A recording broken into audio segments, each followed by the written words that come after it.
The Great Smoky Mountains National Park is located in North Carolina and Tennessee and spans roughly 522,000 acres. It currently receives a visitation average of 12.2 million visitors per year, and that number is rapidly growing at a rate faster than the national average. The Great Smoky Mountains attract visitors from all over the world, but especially people from the East Coast. Families are the largest demographic of visitors to the park, but many backpackers, hikers, country music enthusiasts, and others travel to see it. Visitors at the park can enjoy a multitude of activities, including hiking, camping, fishing, rafting, driving, and exploring to experience one of the most ecologically rich parks in the U.S. The land recognition of this park would not be possible without the efforts of early conservationists and policymakers who work to protect the land. Before national parks became recognized, many conservationists advocated for the recognition and protection of nature. One such notable figure was John Muir. His writings about Yosemite encouraged the government to protect the area, leading to further legislation and policies to protect other parks like the Smokies. A friend of his, Enos Mills, was a Rocky Mountain explorer whose writings led inspiration for park activities such as guided walks and discovery trails. One of the first government efforts to preserve land came in 1891 with the Forest Reserve Act, allowing presidents to set aside public lands as reserves. Following this, Theodore Roosevelt signed the Antiquities Act of 1906, which granted federal government power to protect important natural and historic sites. The National Park Service was created in 1916 when President Woodrow Wilson signed the National Park Service Organic Act. This act granted authority to the federal government to protect land for natural and historic treasures. The Great Smoky Mountains National Park was designated in 1934 by President Roosevelt and has seen continuously growing visitation numbers throughout the years. The park's mission is to protect and preserve the natural lands while allowing public benefit and enjoyment in ways that leave them unaltered by human influences. One of the most prominent features of the park is Mount Kauai, formerly known as Cleveland's Dome. Kauai, meaning mulberry place, carries a deep spiritual connection to the Cherokee people. Standing tall like a giant over surrounding areas, it rises 6,643 feet and is the third tallest on the East Coast. The mountain has an almost color-changing appearance, with the bottom having a bright green color made up of many different tree species, including hardwood, maple, cedar, and dogwoods. The top is a distinct dark green color made up of Fraser fir and hemlock trees. These trees grow at altitudes between 4,500 to 6,700 feet, often in the shadows beneath taller forest canopies. Fraser fir trees thrive in shade, needing surprisingly little sunlight to grow. Their roots are narrow and shallow, allowing them to quickly soak up groundwater from rich mountain soils. Climbing the mountain reveals colder temperatures where these trees dominate the landscape in pure stands.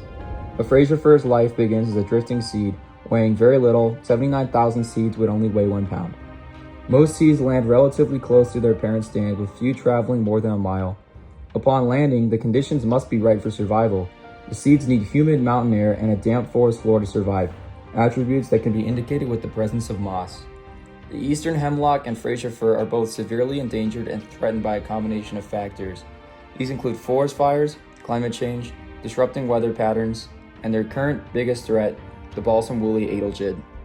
Balsam woolly adelgid is a small, 1 millimeter, sap-sucking insect that attacks true fir trees. So that's balsam fir, Fraser fir, white, or some people call it concolor fir. And after many years of repeated attack from balsam woolly adelgid, they will eventually kill the fir tree. The balsam woolly adelgid is an invasive species from Asia. Victims of this insect are often characterized by distinct, white, woolly-looking masses on their trunks, giving the insect its name. These insects are responsible for the destruction of the higher altitude trees of the park, including Fraser fir, balsam fir, and the park's signature, the eastern hemlock. The eastern hemlock makes up 30% of the Great Smoky Mountains tree population and is the predominant tree species in the middle elevation canopy of Mount Kauai. The Cherokee name Kauai, meaning mulberry place, reflects a deep cultural connection between the land and the Cherokee people who lived here for generations. The Cherokee people mostly occupied the valleys of the mountains, relying on flatter areas for the construction of their homes and settlements.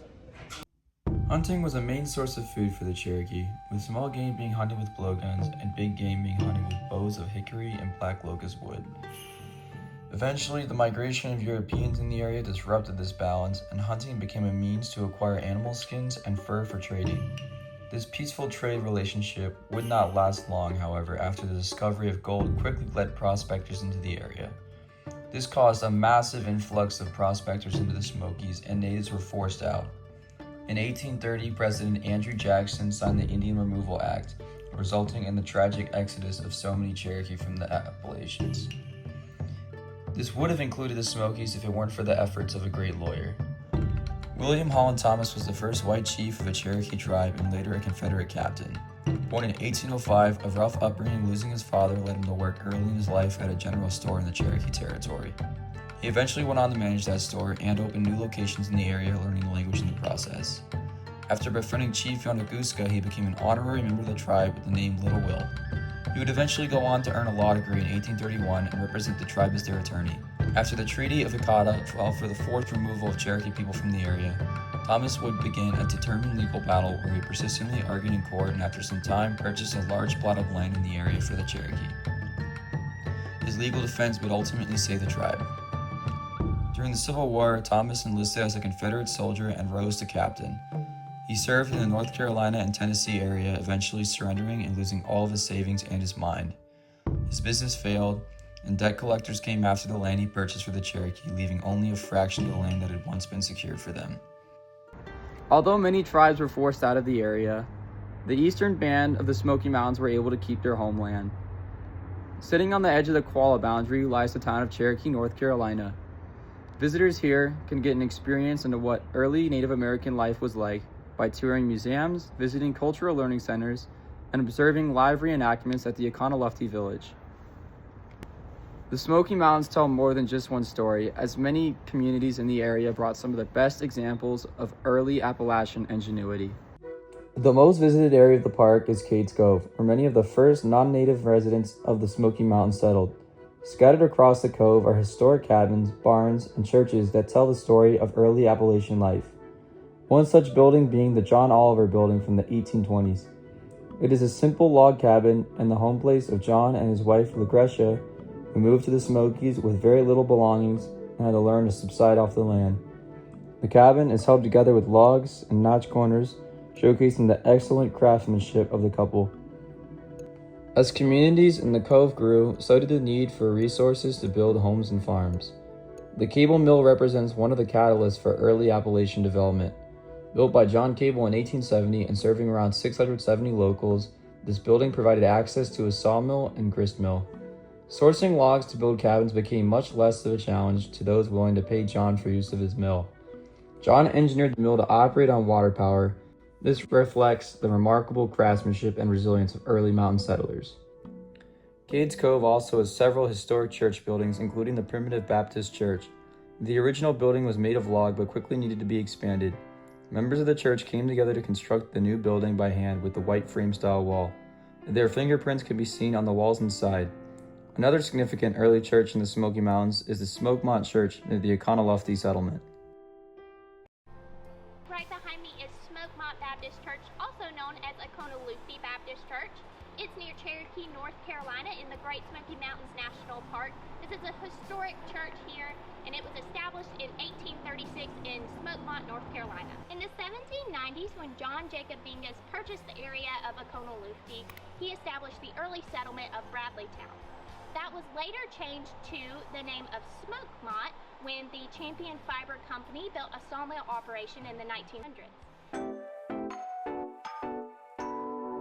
Just outside the boundaries of the Great Smoky Mountains National Park sits the town of Gatlinburg, a bustling park gateway community that prides itself on its tourist-friendly mountain aesthetic.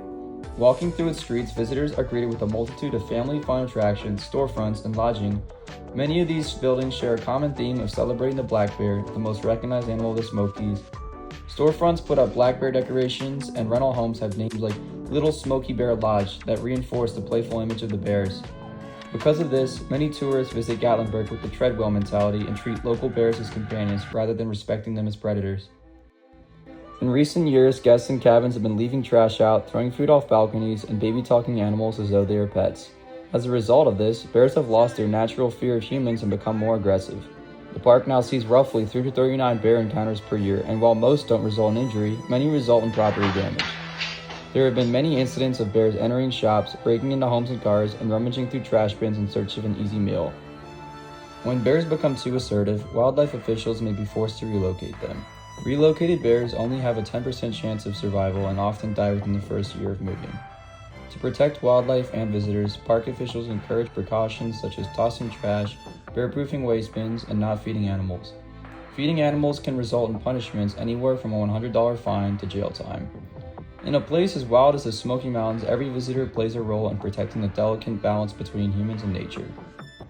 As the Smoky Mountains are home to a variety of animals, plants, and people with heritage to this site, it is important that as visitation increases, we continue to protect these treasures and visit the park responsibly.